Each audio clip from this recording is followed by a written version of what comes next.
बिस्मिल्लाहिर्रहमानिर्रहीम अस्सलाम वालेकुम। कैसे हैं आप लोग देख रहे हैं मेरा YouTube channel SR trading club. आज का हमारा टॉपिक है गोल्ड के वीकली एनालिसिस।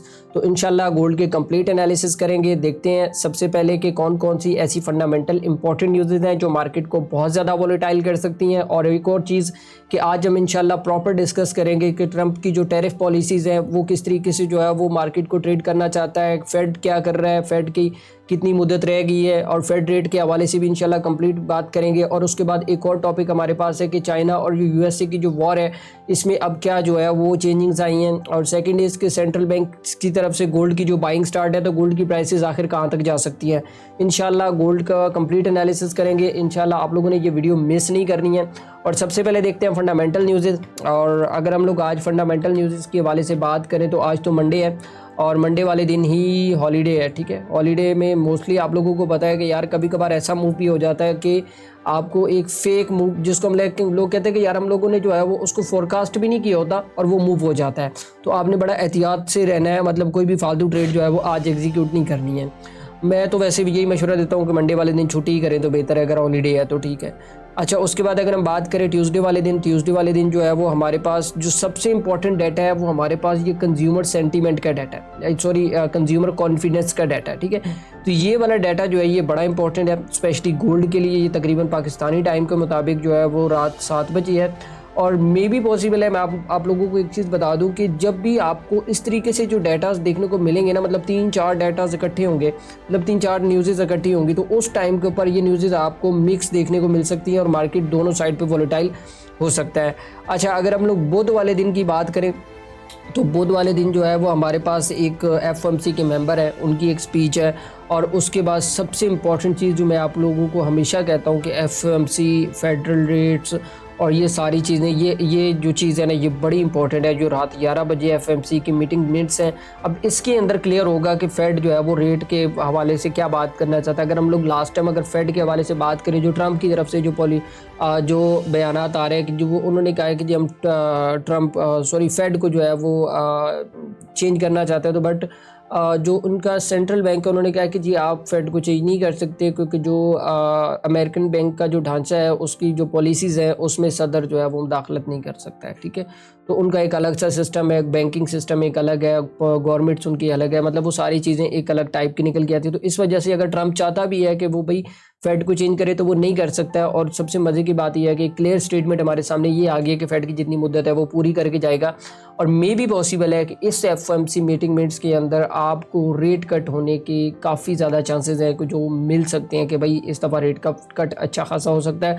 उसकी रीज़न मैं आप लोगों को ऑलरेडी बता चुका हूँ, पिछली वीडियो के अंदर भी मैंने आपको बताया कि रेट कट क्यों हो सकता है। क्योंकि अब अगर आप लोगों को पता हो कि ट्रंप ने जो दौरा किया है, अब मतलब जो ये जो हमारे ममालिक एशियंस के ममालिक से इनकी तरफ आया है, तो उसने ज़ाहिर सी बात अगर दौरा किया तो इन्वेस्टमेंट के हवाले से भी बातें हुई हैं कि भाई आप डॉलर के अंदर जो है वो इन्वेस्टमेंट करें। तो जाहिर सी बात अगर एक इन्वेस्टर डॉलर में इन्वेस्टमेंट करेगा या किसी और करेंसी में इन्वेस्टमेंट करेगा तो वो वहाँ पे इन्वेस्टमेंट करेगा जहाँ पे उसके पास जो इंटरेस्ट रेट है वो सबसे ज़्यादा कम होगा, मतलब उसका जो बैंक को जो टैक्स देना है वो सबसे ज़्यादा कम होगा। तो वो उसी करेंसी के अंदर ही आपको जो है वो ट्रेड करता हुआ नज़र आ सकता है।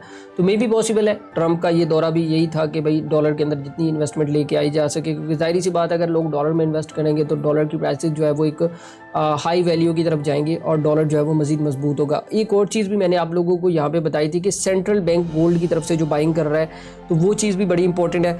क्योंकि अगर आप देखें चाइना, यूएसए और इंडिया और उसके बाद जितने भी रशिया और जितने भी मेजर ममालिक हैं, इवन पाकिस्तान भी इसके अंदर शामिल है। ठीक है, तो ये लोग गोल्ड की बाइंग के अंदर काफ़ी ज़्यादा इंटरेस्टिंग है। और सेंट्रल बैंक भी जो है वो गोल्ड की बाइंग के लिए जो है वो नोटिस तमाम इदारों को दे चुका है कि भाई आप गोल्ड के अंदर बाइंग जो स्टार्ट करें। चाइना की तरफ से ये स्टेटमेंट आया है। और अगर ये चीज़ रहती है तो आपको डॉलर और गोल्ड जो है वो दोनों बाय वाली साइड पे नज़र आ सकते हैं। वैसे तो ये दोनों ऑपोजिट चलते हैं, लेकिन इस दफ़ा ये दोनों अब बाई वाली साइड पे आएंगे, क्योंकि ये मैंने लास्ट टाइम भी आप लोगों को बताया था, लास्ट वीडियो के अंदर भी अगर आप देखें तो मैंने आप लोगों को बताया था कि ये ऑलमोस्ट 33-50 तक जो है वो जा सकता है। और लास्ट वीडियो अगर आप उठा के देखेंगे भी सही तो वहाँ पे मैंने बिल्कुल क्लियर एनालिसिस दिया था कि आप लोगों ने किस तरीके से इसको ट्रेड करना है। तो गोल्ड को सेल नहीं देखना है, अभी बाय देखना है। और अगर हम बात करें थर्सडे वाले दिन की, तो थर्सडे वाले दिन जो है वो हमारे पास एक बड़ा इंपॉर्टेंट डाटा है, जीडीपी का डाटा है, तो ये भी बड़ा इंपॉर्टेंट होता है। और उसके बाद जो आपको रूटीन बेस के ऊपर एक डाटा देखने को मिलता है अनएम्प्लॉयमेंट क्लेम्स का, तो ये भी मे बी पॉसिबल पॉसिबल है कि ये बड़ा डाटा इस दफ़ा आगे जितने भी डाटाज आ रहे हैं वो मे बी पॉसिबल है कि यार पॉजिटिव देखने को मिले, क्योंकि फेड एक तो जो है वो उसकी मुद्दत तो से पहले वो नहीं हटाएगा, मतलब वो ओहदा नहीं छोड़ेगा, तो उसकी कोशिश होगी कि वो जितना अच्छा परफॉर्म कर सके वो बैंकिंग सेक्टर के अंदर करेगा। तो मे बी पॉसिबल है कि ये रिपोर्ट्स आपको बहुत ज़्यादा जो है वो पॉजिटिव देखने को मिल सकती हैं और डॉलर स्ट्रॉन्ग हो सकता है। और उसके बाद अगर हम लोग फ्राइडे वाले दिन की बात करें तो मैं वही न्यूज़ डिस्कस कर रहा हूँ जो इंपॉर्टेंट है, जिसका मार्केट के ऊपर इम्पैक्ट आ सकता है। अच्छा, अगर हम लोग बात करें फ्राइडे वाले दिन 5:30 पे कोर पीईसी प्राइस इंडेक्स का डाटा है, तो ये भी डाटा में भी पॉसिबल है कि इस दफ़ा पॉजिटिव देखने को मिल सकता है और मार्केट अच्छी खासी वोलेटाइल हो सकती है। मंडे वाले दिन और फ्राइडे वाले दिन बड़ा एहतियात से ट्रेड करना होता है। अब ये जो मंडे वाला दिन है ना, ये आज हॉलीडे है। अब बहुत सारे लोगों को लग रहा होगा कि मार्केट बहुत ज़्यादा मूव नहीं करेगा, लेकिन आप हिस्ट्री उठा के चेक कर ले कि यार जिस दिन भी फेक मूव हुआ है वो मंडे वाले दिन ही हुआ है, जिस दिन फेक मूव हुआ है वो फ्राइडे वाले दिन ही हुआ है। ये चीज़ आप लोगों को समझनी पड़ेगी कि भाई आप वेट करके ट्रेड करेंगे तो इंशाल्लाह कुछ नहीं होगा। बाकी चलते हैं टेक्निकल चार्ट के ऊपर। टेक्निकल चार्ट के ऊपर मैं आपको बताता हूँ कि आपने इस वीक के अंदर गोल्ड में टेक्निकली ट्रेड किस तरीके से करना है। और अगर हम बात करें टेक्निकल चार्ट के हवाले से, ये मंथली का चार्ट है और मैं एक चीज़ हमेशा कहता हूँ कि यार जिस बंदे का प्लान नहीं होता है ना, वो बंदा कभी भी सक्सेस नहीं हासिल कर सकता है। तो कोशिश करें अपना ट्रेडिंग प्लान बना के रखें, आपने कहाँ से बाई करना है, कहाँ से सेल करना है, कहाँ पे आपके पास सपोर्ट है, कहाँ पे रेजिस्टेंस है। जब तक आप लोगों को यही नहीं पता होगा तो आप मार्केट के अंदर जो है वो कैसे प्रॉफिटेबल हो सकते हो। अच्छा, यहाँ पे मैंने लास्ट टाइम भी आप लोगों को एक चीज़ बताई थी कि जब तक ये प्रीवियस वाला जो अब तक का जो हाई है और अब तक का जो लो है, इस मंथ की कैंडल की बात कर रहा हूँ, ओवरऑल बात नहीं कर रहा हूँ, ठीक है। जब तक प्राइसेस इसको हाई नहीं ब्रेक कर लेती ये ऊपर नहीं जाने वाली, और जब तक ये इसका लो नहीं ब्रेक कर लेती तब तक ये नीचे नहीं है। अगर तो कैंडल इसी तरीके इस मंथ में क्लोज हो जाता है तो फिर तो हाई प्रोबेबिलिटी चांसेस यही होंगे कि मंथली के अंदर जो है वो आपको कुछ इस तरीके से जो है रेंज देखने को मिले। और जब मतलब ये एक लॉन्ग टर्म एनालिसिस बता रहा हूँ, और अगर ट्रंप की वजह से जो चीज़ें चेंज हुई हैं कि मतलब ट्रंप अगर आप देखें तो मार्केट के अंदर काफ़ी ज़्यादा चेंज आया है। अब एक चीज़ यहाँ पे आप लोगों को समझनी पड़ेगी कि ट्रंप की वजह से न्यूज़ का जो है वो बेड़ा गर्क हो गया। पहले ये होता था कि न्यूज़ आती थी उसके ऊपर हमें पता होता था कि यार बाय साइड की मूव है या सेल साइड की मूव है, तो क्लियर डायरेक्शन डाटा को देख के पता चल जाता था। लेकिन अभी आप यकीन नहीं करेंगे कि किसी टाइम के ऊपर जो है वो भी मूव हो जाता है, और ट्रंप की एक स्पीच होती है या एक ट्वीट होती है तो मार्केट जो है वो पूरा का पूरा मूव कर जाता है। तो इसलिए मैं ये कहता हूँ कि जब तक ये ट्रंप है ना, तब तक आप लोगों ने जो है वो न्यूज़ को थोड़ा कम देखना है, लेकिन इस बंदे को आपने ज़्यादा फोकस करना है। वो कैसे करना है, आप डिफरेंट वेबसाइट्स हैं, ट्विटर्स हैं, वहाँ पे जाके इसकी स्टेटमेंट्स वगैरह पढ़ें कि यार ये बंदा आखिरकार चाहता क्या, ये करना क्या चाहता है। तो ये आप ऐसे समझे कि फाइनेंशियल मार्केट के अंदर एक बोझाल है जो जब तक ये रहेगा तब तक ये मार्केट के अंदर इस तरह से मूव आपको देखने को मिलते रहेंगे। अच्छा, मंथली यही है कि आपको यहाँ पर रेंज करता हुआ नज़र आ सकता है। और अगर हम लोग बात करें वीकली कैंडल की, तो वीकली कैंडल के अंदर तो इसने एक बड़ी प्यारी रिजेक्शन दी हुई है। अगर आप देखें तो यहाँ पे मैं आप लोगों को एक चीज़ बताता हूँ, अब आपको मैं ना डेली के अंदर भी वो समझाऊंगा। तो यहाँ पे अगर आप देखें तो ये पूरा का पूरा एक मूव था, और मूव के बाद ये अगर आप यहाँ पे अब आपने थोड़ा फोकस करना है यहाँ पे, ठीक है। आप देखें ये इसने करेक्शन करने के बाद अगर आप लोग देखें तो यहाँ पे इसने ये वाला जो सपोर्ट बनाया है ना, ये बड़ा डेंजरस सपोर्ट है। अब मे भी पॉसिबल है कि गोल्ड की मार्केट यहाँ से लेके तकरीबन आलमोस्ट 35-12 तक जो है ना आपको कुछ इस तरीके से जो रेंज करती हुई नज़र आ सकती है, कुछ इस तरीके से, ठीक है। तो मे भी पॉसिबल है कि गोल्ड की प्राइसेस जो वीकली टाइम फ्रेम के अंदर आपको इस तरीके से मूव करती हुई नज़र आ सकती है। और अगर हम लोग डेली की बात करें, मैं डेली में जो चीज़ आपको बता रहा था कि मैं डेली में आपको समझाता हूँ, ठीक है। अगर आप देखें यहाँ पे वही चीज़ है कि यहाँ पे एक स्ट्रक्चर, ठीक है, स्ट्रक्चर की अगर बात करें ब्रेकआउट, और ब्रेकआउट के बाद अगर आप देखें तो प्रॉपर जो है वो यहाँ पे लोअर लो बने, और लोअर लो बनने के बाद 50% करेक्शन हुई, और करेक्शन के बाद इस लेवल का जब ब्रेकआउट हुआ था तो टेस्ट नहीं हुआ, टेस्ट के ऊपर ये देखे पिन बार, ठीक है। और नेक्स्ट कैंडल ने जो है वो उसका लो भी ब्रेक नहीं किया, और यहाँ से अब आप जो है देखे बाइंग आना स्टार्ट हो चुकी है। अब क्या हो सकता है, अब ये हो सकता है कि अगर आप लोग यहाँ पे ट्रेंड लाइन लगाए ना, तो यहाँ पे हाई प्रोबेबिलिटी चांसेस है कि गोल्ड की मार्केट इसको ब्रेकआउट कर जाएगी, जो मैं देख रहा हूँ, ठीक है, बाय वाली साइड पे। तो अगर तो इसको ब्रेकआउट करती है और ब्रेकआउट के बाद यहाँ पे कुछ इस तरीके से मतलब ऊपर ब्रेकआउट के बाद डेली का कैंडल क्लोज होता है, तो नेक्स्ट कैंडल इसके टेस्ट के ऊपर जो है वो हम लोग दोबारा से जो है वो इसको बाय वाली साइड पे कुछ इस तरीके से जो है वो देख सकते हैं। यहाँ तक तकरीबन आलमोस्ट 3500 इवन कि ये एक नया हाई भी लगा सकता है, ये बात आपने जेन में रखनी है। अच्छा, उसके बाद अगर बात करें सेल साइड की, अगर तो ट्रेंड लाइन ब्रेक नहीं होती है और ऑलमोस्ट जो डेली की कैंडल है वो 3276 के नीचे क्लोज हो जाती है, तो फिर हाई प्रोबेबिलिटी चांसेस है कि गोल्ड की मार्केट यहाँ तक जो है वो आपको देखने को मिल सकती है डेली के अंदर। ये सेटअप आप लोग बेशक स्क्रीनशॉट कर लें, स्क्रीनशॉट करने के बाद जो है वो इसको बेशक इस तरीके से जो ट्रेड कर सकते हैं।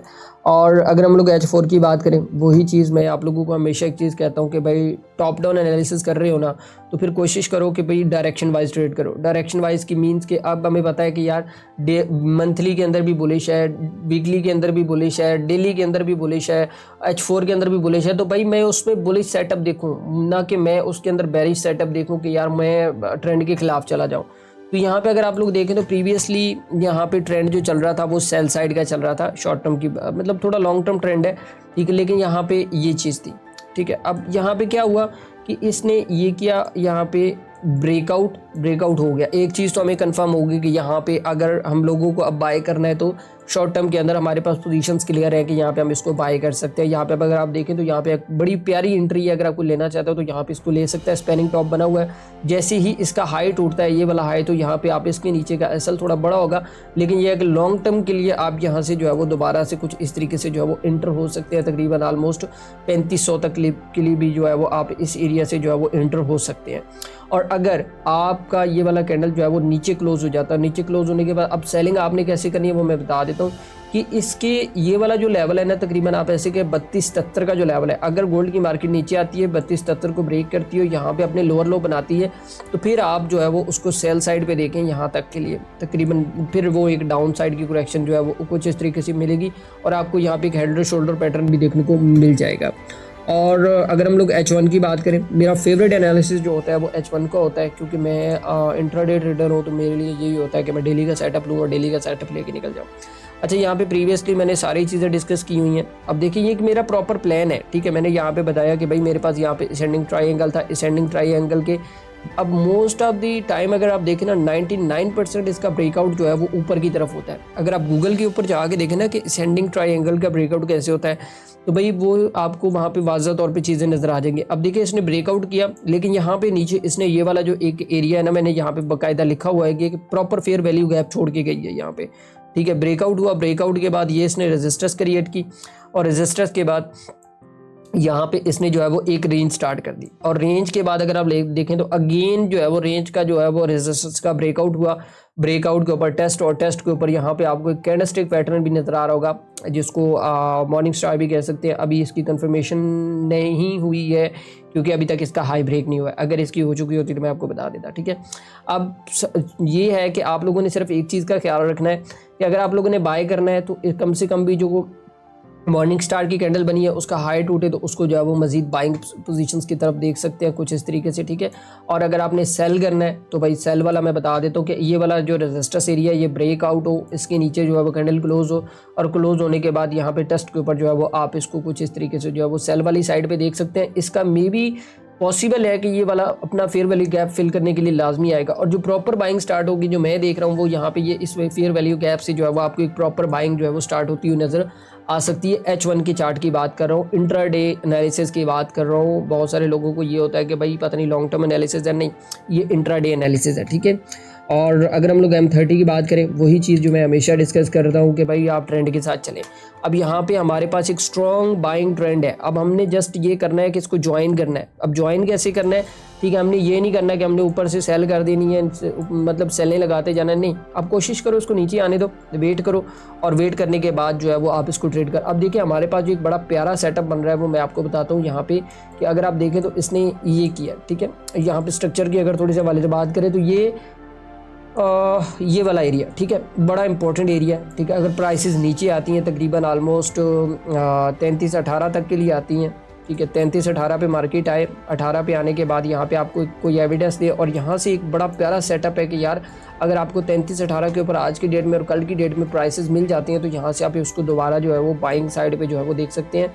और अगर इस ट्रेंड लाइन का ब्रेकआउट होता है तो फिर गया गोल्ड समझो, फिर नहीं आता वापस, ठीक है, फिर यहाँ तक आएगा, ठीक है। फिर यहाँ तक पहला टारगेट है इसका 3279, और दूसरा टारगेट इसका ये भी हो सकता है सेल साइड पे, अगर ये ट्रेंड ब्रेक हुआ तो ठीक है। अगर नहीं होता है तो फिर वो ऊपर के चांसेस हैं। अगर ब्रेक होता है, पहला टारगेट इसका ये है और सेकंड टारगेट इसका ये है, सेल वाली साइड की बात कर रहा हूं। और आज के डे की बात करें, इंट्राडे में हम लोगों ने किस तरीके से ट्रेड करना है, सबसे इंपॉर्टेंट चीज़ यही होती है कि मार्केट खुलते सारी जो है वो लोगों को ये होता है कि हम ट्रेड करें।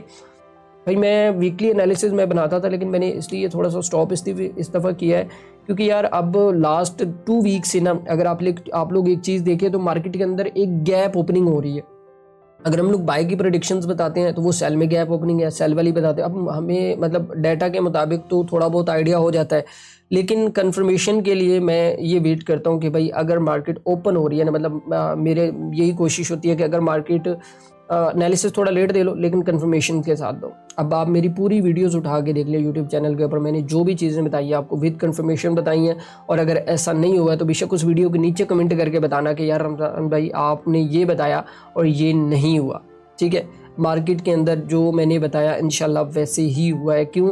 थोड़ा लॉन्ग टर्म एनालिसिस देता हूँ, बट ये है कि मैं शॉर्ट टर्म एनालिसिस इसलिए नहीं देता हूँ क्योंकि भाई मेरी स्ट्रेटेजी के मुताबिक शॉर्ट टर्म स्कैल्पर हमेशा जो है वो लॉस में ही रहता है, ठीक है। अच्छा, अगर हम बात करें थोड़ा सा इस स्ट्रक्चर के हवाले से, यहाँ पे बड़ा एक स्ट्रॉन्ग जो है वो एक बाइंग ट्रेंड चल रहा था। अगर आप देखें तो यहाँ पे तो इसने 50% के नीचे इस चैनल की जो है वो रिट्रेसमेंट ही नहीं दी, ठीक है। और उसके बाद जैसे ही इसने ब्रेकआउट किया तो ब्रेकआउट के बाद यहाँ पे इसने ये वाला जो चैनल है फॉलो किया। अब हमें क्या करना है, सबसे इंपॉर्टेंट चीज़ ये है कि हमारे लिए आज का ट्रेड सेटअप क्या हो सकता है। अगर आप देखें ना आज का ट्रेड सेटअप, तो ये वही एरिया है जो मैंने आपको M30 के अंदर बताया। अगर आपको गोल्ड की प्राइसेस 34 और 28 के दरमियान मिल जाती हैं, यहाँ पे अगर नीचे आती हैं और इस जोन के अंदर आपको प्राइसेस मिलती हैं, तो यहाँ पे आप जो है वो दोबारा से इसको इस तरीके से जो है वो बाई वाली साइड पे जो है वो देख सकते हैं। ऑलमोस्ट तकरीबन कोई 3300 से लेके 3373 और 3400 तक के लिए आप इसको देख सकते हैं, ठीक है। ये थोड़ा बड़ा टारगेट है, बट ये देखें कि मार्केट के अंदर अब मूव चेंज हो चुके हैं। अब वो मैं आपको वीडियो के लास्ट में बताता हूँ कि मूव चेंज क्यों हुए। अच्छा, उसके बाद अगर सेल वाली साइड की बात करें तो प्रॉपर इसको जो है वो चैनल ब्रेक करना पड़ेगा, और ब्रेक करने के बाद इसके नीचे क्लोज होता है तो फिर हाई प्रोबेबिलिटी चांसेस है कि ये वाला जो सपोर्ट एरिया हमारे पास, पहला टारगेट इसका ये होगा और सेकंड टारगेट इसका नीचे वाला सपोर्ट एरिया हो सकता है। बात करें अगर मार्केट चेंजिंग्स के हवाले से, तो आप लोगों को पता है कि यार जब से ये ट्रम्प आया है और ट्रम्प की वजह से चीज़ें काफ़ी ज़्यादा डिस्टर्ब हुई हैं। ये नहीं है कि फाइनेंशियल मार्केट बहुत ज़्यादा लॉस हुआ है, पीछे भी हुआ है, अभी भी रिसेंटली लोगों का हो रहा है और अभी मज़ीद होगा। अब उसकी सबसे बड़ी रीज़न पता है क्या है? क्योंकि कोई पता नहीं चलता है कि भाई ये बंदा कब क्या स्टेटमेंट जारी कर दे, ठीक है। अब इसकी स्टेटमेंट के ऊपर पहले तो ये होता था कि हम क्रिप्टो को बोलते थे कि यार क्रिप्टो के ऊपर जो है वो कोई भी बंदा ट्रेड ना करे, और अब इसका भी हमें डर लगा रहता है। क्यों? क्योंकि यार जब भी कोई स्टेटमेंट आती है ना, मतलब न्यूज़ तो एक अलग चीज़ है, न्यूज़ की तो एक टाइमिंग है, वो मुझे पता है कि यार उस टाइम के ऊपर न्यूज़ आएगी और न्यूज़ के ऊपर हम ट्रेड कर लेंगे। लेकिन भाई इस बंदे से मैं तो स्पेशली हमने सोचा था कि यार ये बंदा एक फाइनेंशियल मार्केट को समझता है, जब ये आएगा तो चीज़ें स्टेबल हो जाएंगी। बट इसके आने के बाद तो भाई मैं तो कहता हूँ कि भाई यार यो कैमला हैरिस आ जाती तो वो बेहतर था, बट इस बंदे ने तो भाई मार्केट का सत्यानाश कर दिया, सीधी सी बात है। आप लोगों का भी लॉस हुआ होगा, आप लोगों को भी पता है। बाकी जो लोग चाहते हैं कि यार गोल्ड के अंदर जो है वो उनको सिग्नल्स चाहिए या गोल्ड के अंदर उसको स्पेशल एनालिसिस चाहिए, तो वो वीडियो की डिस्क्रिप्शन के अंदर लिंक है, वो वहाँ से ज्वाइन करके जो है वो चीज़ों को कर सकता है। तो बाकी इंशाल्लाह दुआओं में याद रखिएगा, मिलते हैं कल की वीडियो के अंदर। अल्लाह हाफिज़।